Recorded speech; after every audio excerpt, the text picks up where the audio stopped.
Good eve Good evening, everyone. My name is Grace Magyar, and I'm an elections coordinator with the City of St. Albert. Thank you for joining us this evening for our candidate information session. I'd like to introduce Janice. Good evening. My name is Janice Fullerath. I'm the election coordinator and the substitute returning officer for the 2025 municipal election. I will be assisting with the Q&As tonight. You have noticed that you're all muted throughout the session. If you have questions, please type them in the Q&A box and we'll be answering those questions throughout the session. The chat function has been disabled. You will find the Q&A button at the bottom of your screen. If you don't see it, you may need to hover your mouse over it. If you want to be anonymous when you submit your question, you can do so by selecting the anonymous button. Thank you, and I'd like to turn it over to Marta Caulfield, who's the Director of Legal, Legislative and Record Services, and also the returning officer for the election in 2025. Thank you, Janice, and thank you, Grace, and good evening, everyone. Welcome to the fourth and final candidate information session for the 2025 municipal election in St. Albert. I'm just going to take the moment right now to just cover a couple of housekeeping items. I'm not intending to talk for the full hour. We're going to leave plenty of time for questions throughout. So if you think of any questions, as Janice mentioned, type them into the Q&A box. And I'll be stopping periodically through the presentation to answer any that have come in. And we'll also do a question period at the end. As you did hear at the beginning, the session is being recorded and it will be made available on the elections webpage for those who wish to go back to review any of the content or for those who are not able to join us today.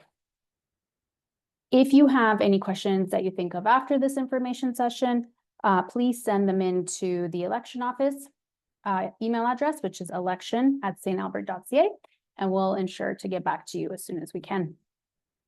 Please also note that the information that's going to be provided in this presentation today is not legal advice and is being provided to all the candidates or those who are potentially interested in being candidates as a courtesy.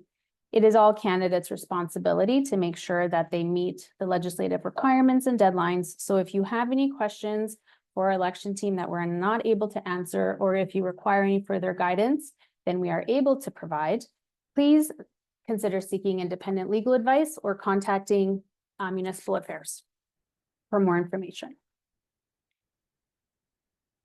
So I'll get right into the session then. These are the topics that we're going to be covering today. We're going to talk about what happens on election day. We're going to talk about the roles and responsibilities of scrutineers. We're going to discuss ballot counting and how that's going to work. And then I'm going to go over some post-election details. So firstly, with respect to election day, let's start with voting opportunities and where to vote. So as you know, election day is Monday, October 20th, and our voting stations on election day will be open from 8 a.m. to 8 p.m. There are also other voting opportunities. We are going to have 4 advanced voting stations, which are going to run from October 14th to October 18th. On October 14th, from October 14th to October 17th, the hours at the voting stations at the advanced votes are going to be from 12 to 8 p.m. And on Saturday, October 18th, the vote stations will be open from 9 a.m. to 6 p.m. There's also going to be institutional voting for residents of supportive living facilities and long-term care facilities. These institutional votes will take place from October 14th to October 17th.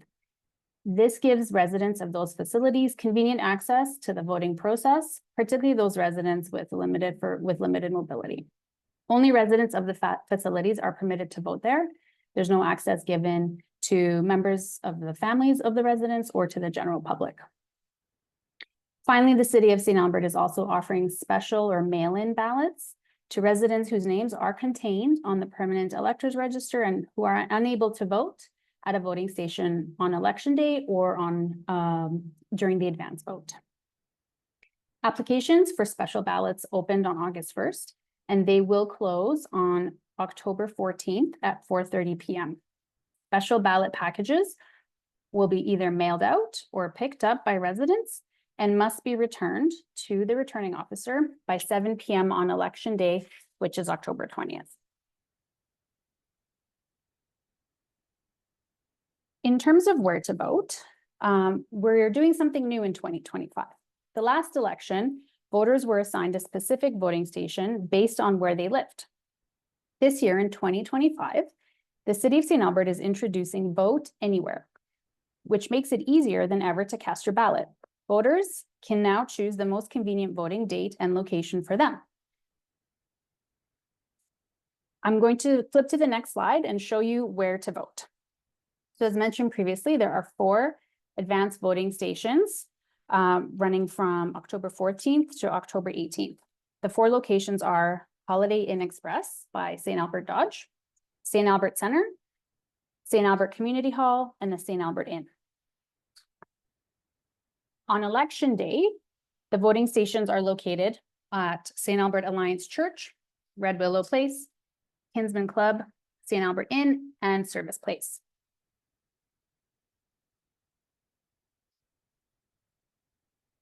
Here is a short video of what voters can expect on election day.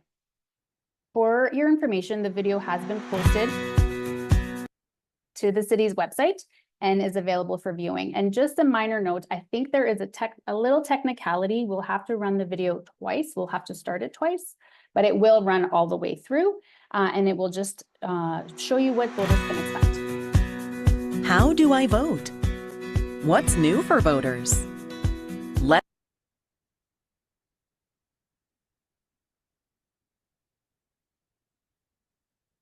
Grace, did you see that it's paused? Let's walk through it. In the October municipal election, St. Albert voters will elect a mayor, councilors, as well as Catholic and public school board trustees to represent them over the next 4 years. To be eligible to vote, you must be at least 18 years of age, a Canadian citizen, a resident of St. Albert. All eligible voters need to be listed on the city's permanent electors register. To be listed, you must be a registered voter. If you did not register in advance, you can register in person at a voting station.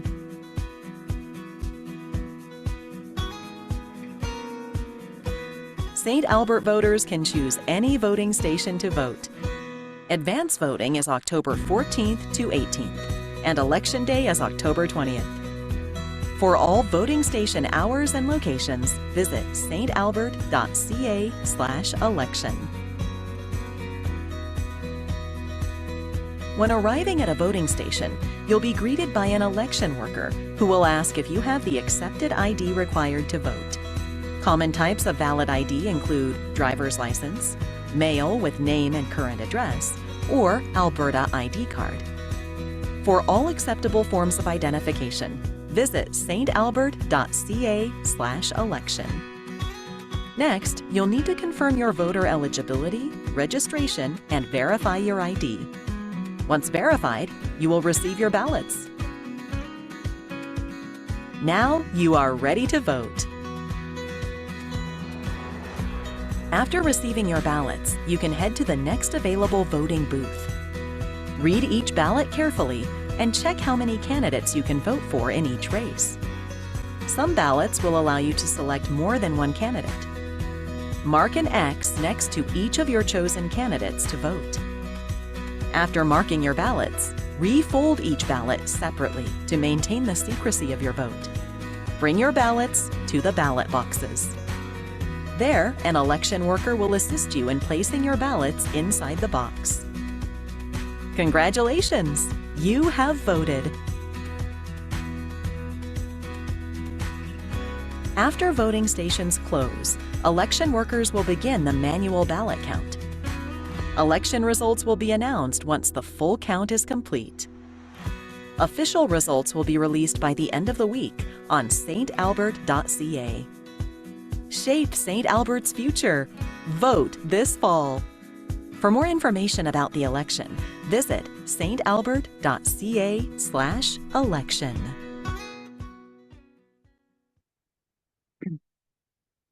So I will pause there and Janice, I'll just see if there are any questions so far, and if not, feel free to type them in as we go, and I will move on to the next part of the presentation if there are no questions.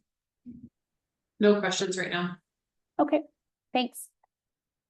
So the next part of the presentation, we're going to talk about scrutineers.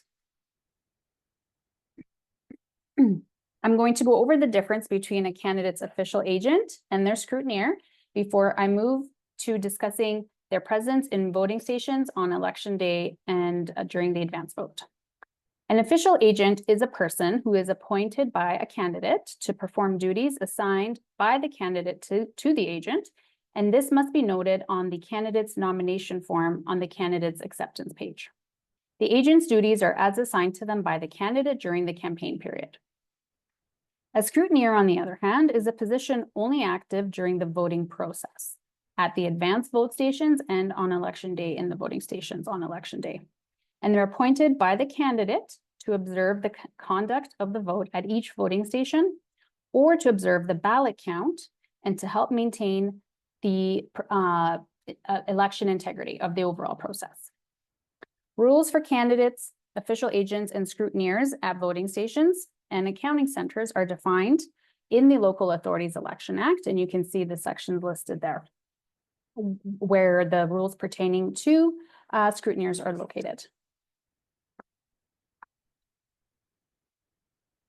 To be eligible to be appointed as a scrutineer, an individual must be at least 18 years of age, and they must not have been convicted of an election-related offense under any of the acts listed on the screen. So they cannot have been convicted of offense under the Local Authorities Election Act, the Election Act of Alberta, Election Finances and Contributions Disclosure Act, or the Canada Elections Act in the last 10 years.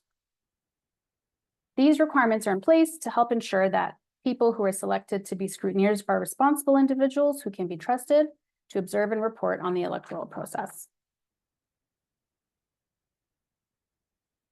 The presiding deputy returning officer is the PDRO, somebody who works at the voting stations. They set aside a specific area within the voting station for scrutineers to watch election proceedings. Scrutineers can observe at voting stations on election day, during the advance vote, and in care facilities where institutional votes are taking place in a common area.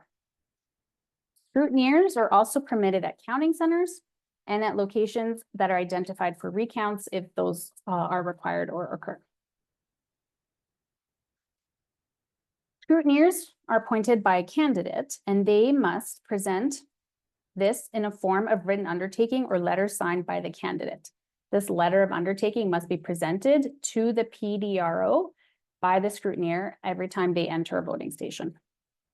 This document must be completed and signed by the candidate before the scrutineer visits the voting station. And please note, there's not a prescribed form for this.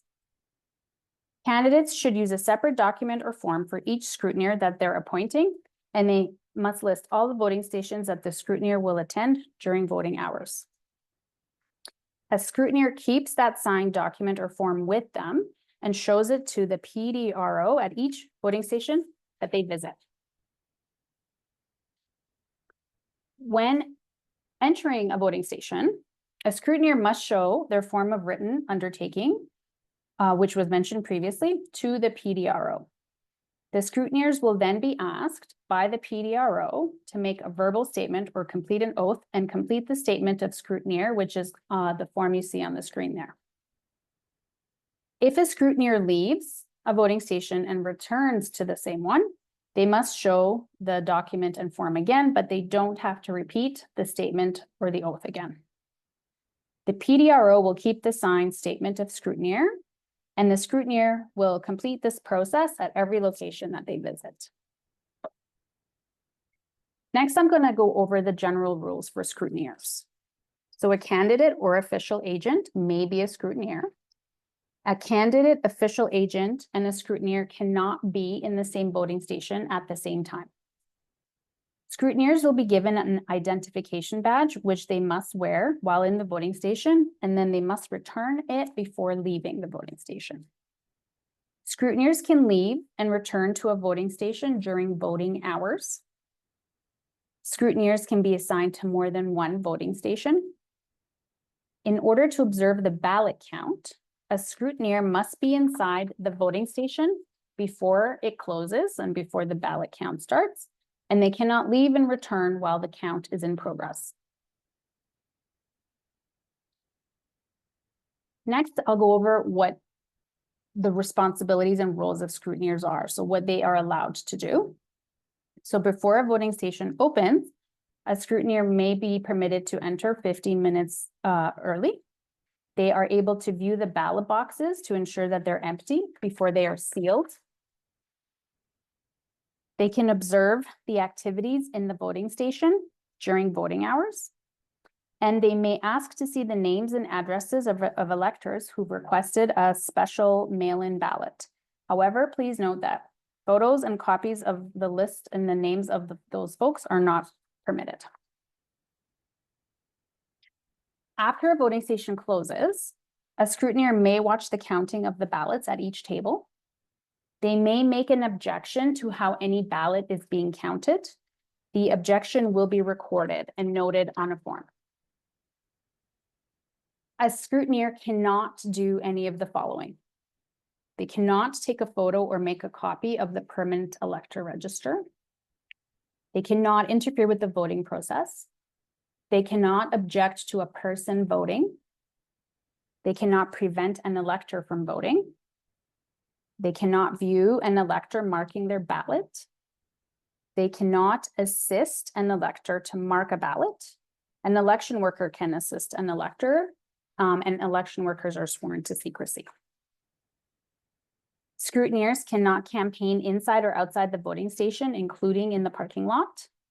They cannot wear campaign materials such as buttons, t-shirts, or hats, and they cannot talk to an elector in the voting station. Scrutineers also cannot touch voting materials.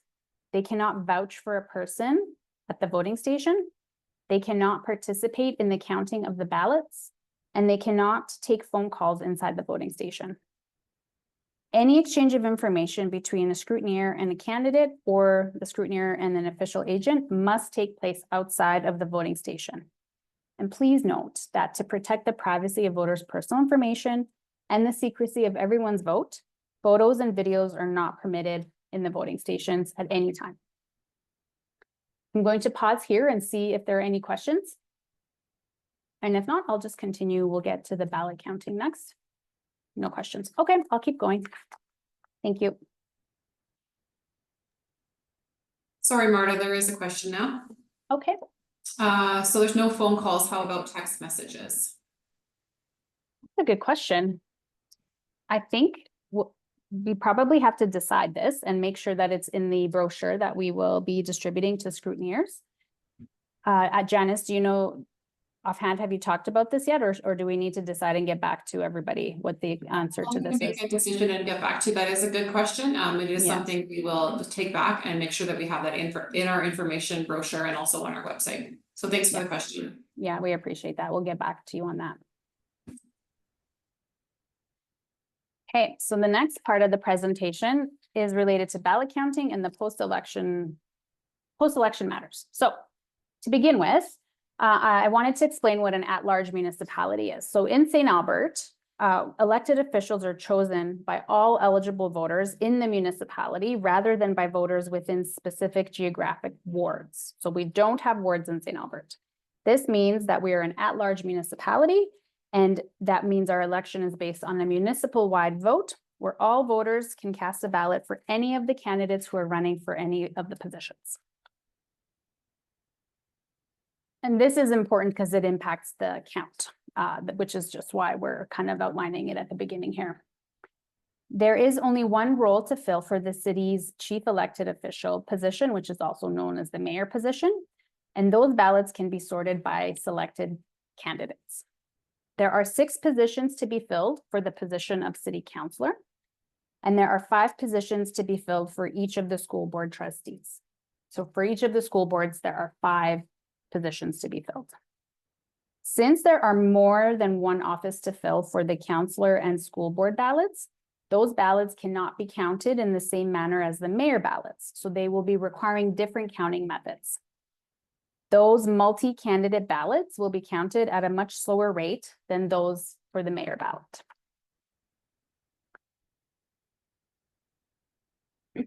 Before the ballots are counted, they will be sorted. They must be sorted. So we'll start with one box at a time per team. The teams of the counters will take small handfuls of ballots each to sort them, but being careful not to scatter or drop any. During the sorting of ballots, the counters will be checking the ballots to make sure that they have been initialed properly by the election worker who issued the ballot. A ballot cannot be counted if it does not have the required initials on the back. As well, during the sorting of the ballots, the election workers will be looking for blank ballots, ballots that have an unclear vote, multiple votes in the case of a single race ballot, overvotes. So if there are more than 6 selected for a councillor race or more than 5 selected for a school trustee race, or any other marks. All the variations listed above will require further review, further sorting, and tracking. Ballots can have less than the maximum number of votes allowed to be selected, but they cannot have more than the maximum votes allowed. Once all the ballots are checked and sorted, a ballot counter checks inside the ballot box to ensure that the ballot box is empty.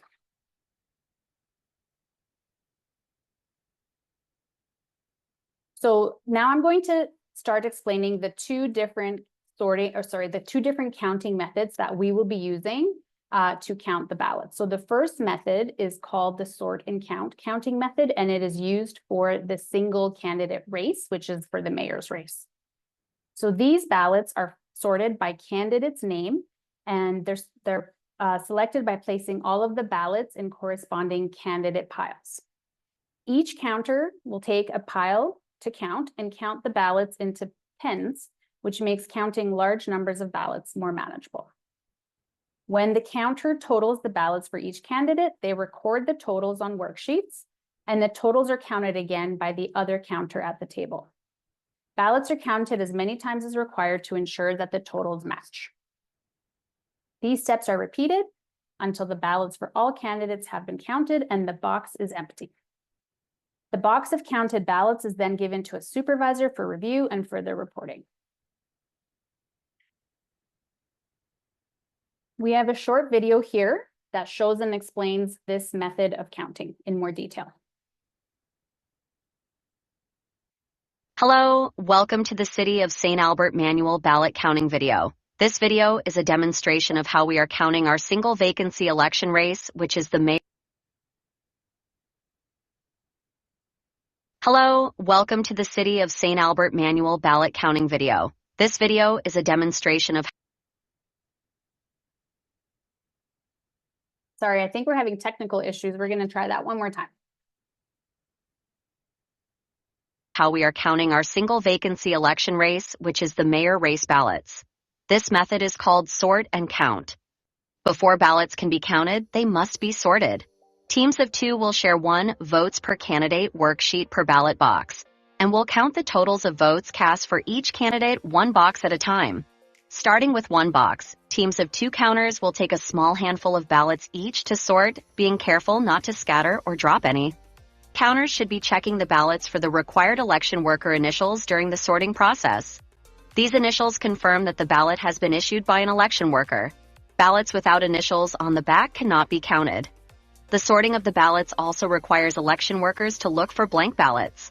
Ballots that have an unclear vote, multiple votes, or contain any other marks which require further review, sorting, and tracking. Ballots should be sorted by each candidate's name. This is done by creating piles for each candidate, then placing valid ballots in the corresponding candidate pile. Once all ballots are checked and sorted, look inside the box to make sure that the ballot box is empty. When the ballots have been sorted into the appropriate candidate pile, you are ready to count. Each counter will select a candidate pile and will announce the name of the candidate whose ballots they are counting. The ballots are then counted into piles of 10, which makes counting large numbers of ballots more manageable. Once the ballots have been sorted into piles of 10, add them up and record the total for that candidate on the votes per candidate worksheet. To ensure accuracy, both counters must count each other's piles and confirm the totals on the worksheet. If the totals don't match, the ballots are recounted until they do. Now bundle the ballots for each candidate with an elastic, put them back into the ballot box, and give the box to a supervisor to review. We will go over this process in more detail during your in-person training session.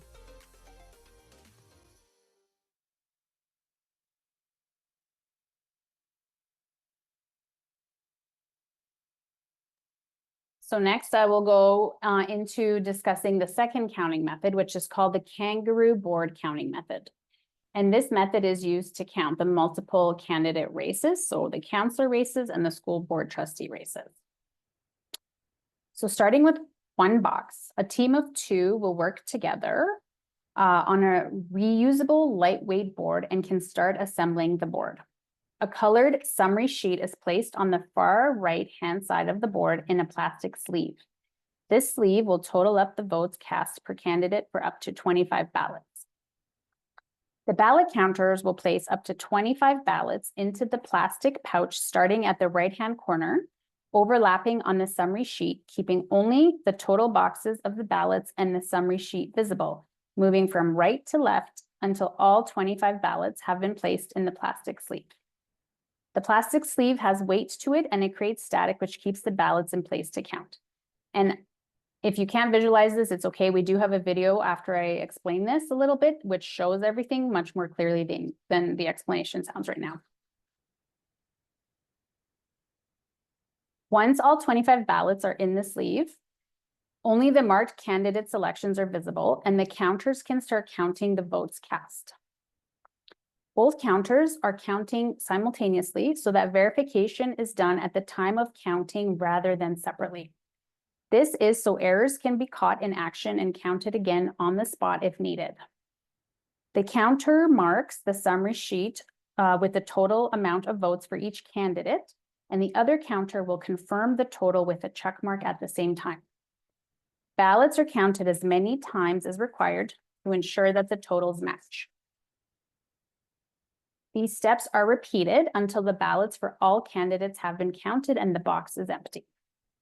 The box of counted ballots is then given to a supervisor for review and further reporting. Here's the short video explaining the kangaroo board method. Hello, welcome to the City of St. Albert manual ballot counting video. This video is a demonstration of how we are counting multiple vacancy election races, which are the council. Try that one more time. Hello, welcome to the City of St. Albert manual ballot counting video. This video is a demonstration of how we are counting multiple vacancy election races, which are the councillor and school trustee race ballots. This method is called the kangaroo board. Before ballots can be counted, they must be sorted. Teams of two will share 1 votes per candidate worksheet per ballot box, and will count the totals of votes cast for each candidate 1 box at a time. Starting with 1 box, teams of 2 counters will take a small handful of ballots each to sort, being careful not to scatter or drop any. Counters should be checking the ballots for the required election worker initials during the sorting process. These initials confirm that the ballot has been issued by an election worker. Ballots without initials on the back cannot be counted. The sorting of the ballots also requires election workers to look for blank ballots, ballots that have an unclear vote, or ballots that contain any other marks which require further review, sorting, and tracking. Counters also need to check the ballots for overvotes. This happens when someone picks more candidates than is allowed. In this election, voters can select up to 6 candidates for the councillor race and 5 for the school trustee race. They can select less than this amount, but they can't pick more than that.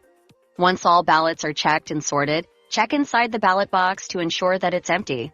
You'll then need to count the ballots into bundles of 25 and paperclip each bundle. Now we need to count the votes on the ballots. Teams will do this together using a reusable lightweight board called a kangaroo board. First, place a colored summary sheet, shown here on the far right-hand side of the board in the plastic sleeve. This sheet allows us to add up the votes cast per candidate, up to 25 ballots at a time. This is why we bundled the ballots in groups of 25. Now you will place up to 25 ballots into the plastic pouch, starting at the right-hand corner and overlapping on the summary sheet. Only the total boxes of the ballots and the summary sheet should be visible when you do this. Continue adding ballots from right to left until all 25 ballots have been placed in the sleeve. The plastic sleeve has some weight to it and creates static to help keep the ballots in place. Only one person should be adding ballots to the board. The other person must confirm that only 25 ballots were placed on it. They can do this by counting across the top row of ballots as the other counter is placing the last couple of ballots into the plastic pouch. Once 25 ballots are in the sleeve, you will see only the marked candidate selections and can start counting. When counting votes for multiple vacancy election races, we have to count unused votes and candidate totals. Let's start with unused votes. To add up the unused votes, start with the ballot on the far left and look down the voting boxes to see if the voter has cast all available votes. If they have not, you will record the number of unused votes on the plastic pouch. Use a dry erase marker to do this. It makes it easy to erase when your board is complete. You must do this for every ballot on the kangaroo board, moving from left to right. In this example, we are counting the counselor ballots, so we need to make sure there's no more than 6 votes cast. If all 6 votes on a ballot have been cast, there's no number to fill, but you can enter 0 if you like. However, let's say a ballot only has 4 votes cast. This means there are 2 unused votes. In this example, we'd write a 2 in the total at the bottom of that column on the plastic pouch. Once the unused votes for each ballot have been written on the plastic pouch, both counters will total them up simultaneously. One will record the total in the unused total box on the right-hand side of the summary sheet. The other will place a check mark in the double check box.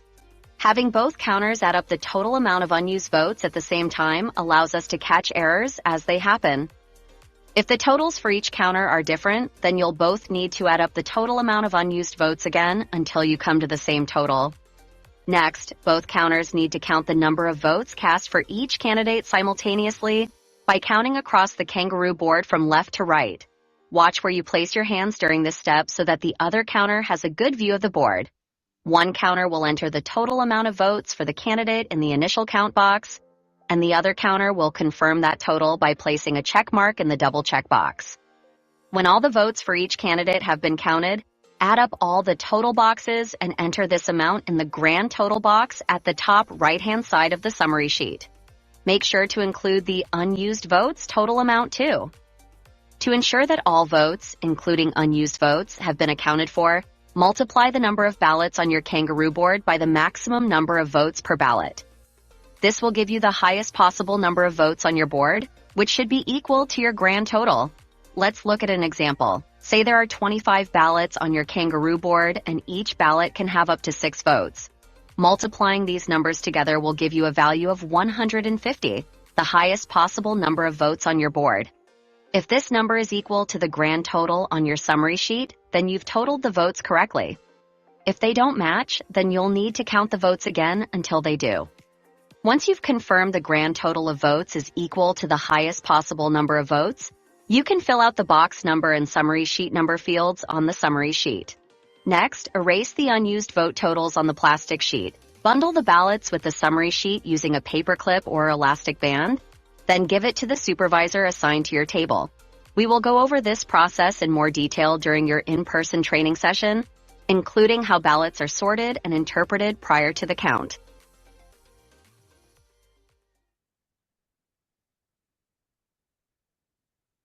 Okay, I'm going to pause there, Janice, and see if there's any questions. And if not, I'll keep going. Nope. Okay.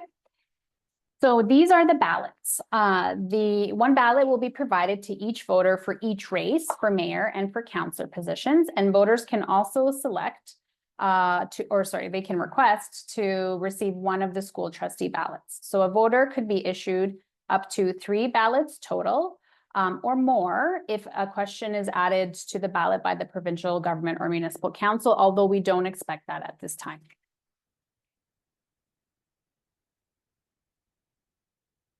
Once the vote is complete, we will begin the manual ballot count.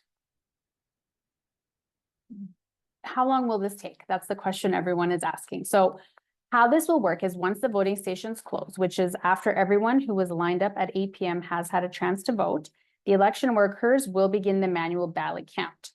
The ballots from the advance vote, the institutional vote, and the special mail-in ballots will be counted at the counting center in St. Albert Place. This count is permitted to start at 7:30 p.m. So we're about half an hour earlier than the the counting at the voting stations. Official election results will be shared once the count is complete. Results must be released and available by the end of the week, and they will be released through an official news release.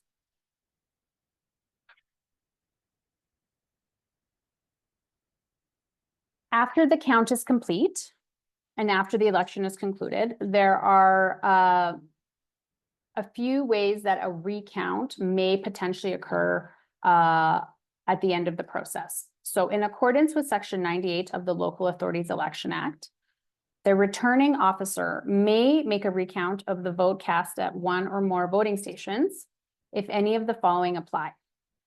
So if there's an inaccurate count, which is if a candidate, their official agent, or scrutineer shows grounds that the count of votes from a voting station is inaccurate, the grounds must be considered reasonable by the returning officer. And the deadline to make an application for that recount is within 44 hours of the closing of the voting station. In accordance with Section 98, there may also be a recount if the number of objected or rejected ballots at a voting station can affect the results of the election. So the returning officer can consider that the number of valid ballots objected to or rejected, not including blank ballots, to determine if it was sufficient to affect the result of the election if they had not been objected to or rejected, as the case may be, or if there's an administrative or technical error. The returning officer will determine if there has been an administrative or technical error that may cause an error in the count of the votes. Furthermore, there is a provision in the Local Authorities Election Act in Section 98.1 that pertains to a recount on request. So Section 98.1 says that if the returning officer receives an application for a recount prior to the deadline, the returning officer shall make a recount of the votes cast at a voting station that is the subject of the application if the returning officer is satisfied that basically this is permitted. I will read this out and I'll explain the difference, but this recount application is permitted in the case where it is very close, like where there's it's very close in terms of the numbers of ballots cast for somebody who ultimately wins and somebody who didn't win. So if I could just go through this slide. So there's two races, multiple office races and single office races. So in the case of one office being filled, if the difference between the first and second highest number of valid votes is within 0.5% of the total number of valid ballots marked at the election for that office, and in the case of more than one office being filled, if the difference between the number of valid ballots marked for the candidate with the lowest sufficient number of votes to be declared elected to one of the offices, and the number of valid ballots marked for the candidate with the highest insufficient number of votes to be declared elected is within 0.5% of the total number of valid ballots marked at the election for those offices, then an application for a recount may be made. And the application for the recount, so I'll go to the next slide, Grace. The application for the recount can only be made by the candidate with the second highest number of votes, which is in the case of the one office being filled, or in the case of multiple offices being filled, by the candidate with the highest insufficient number of votes. And the deadline for any of these applications to be made on request is within 72 hours after the official results are announced or posted.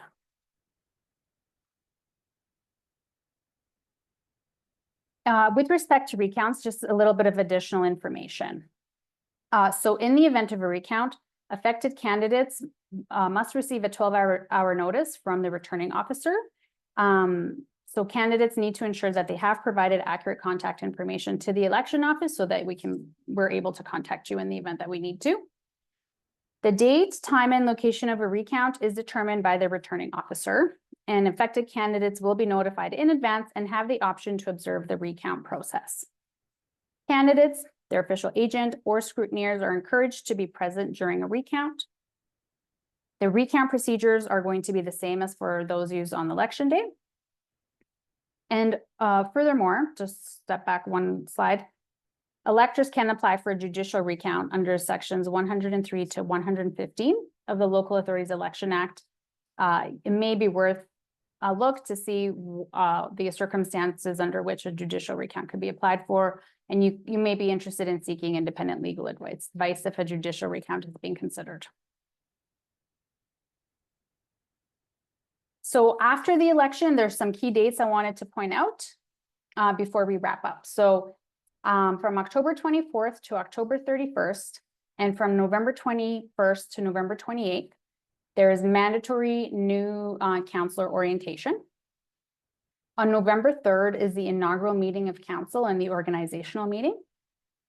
From November 4th to November 7th is the special council meeting, which is related to the consideration of the budget for 2026 and onwards. From November 12th to November 14th is the Alberta Municipalities Convention in Calgary, which most councillors usually like to attend. And on March 1st, 2026, next year, that's the campaign disclosure statement deadline. And as a reminder, there is also a new filing deadline, which is September 30th of this year. That is to disclose your campaign finance disclosure statements if you've received contributions or incurred expenses between January 1st and July 31st of this year. The next slide, which is our second last one, is just the same one we've showed at every candidate info session. This is a list of all of the resources we have available on our website. And then finally, that brings us to the end. We just have time for questions now. If there are any questions, I will be looking to answer them now. And again, if there are no questions right now, you can just email them to election@stalbert.ca if you think of something afterwards. I don't see any questions, Janice. I have it open right now. Nothing? Okay. So then I'll just take this opportunity to thank everyone who attended this session and listened to the information we provided. That is our last session.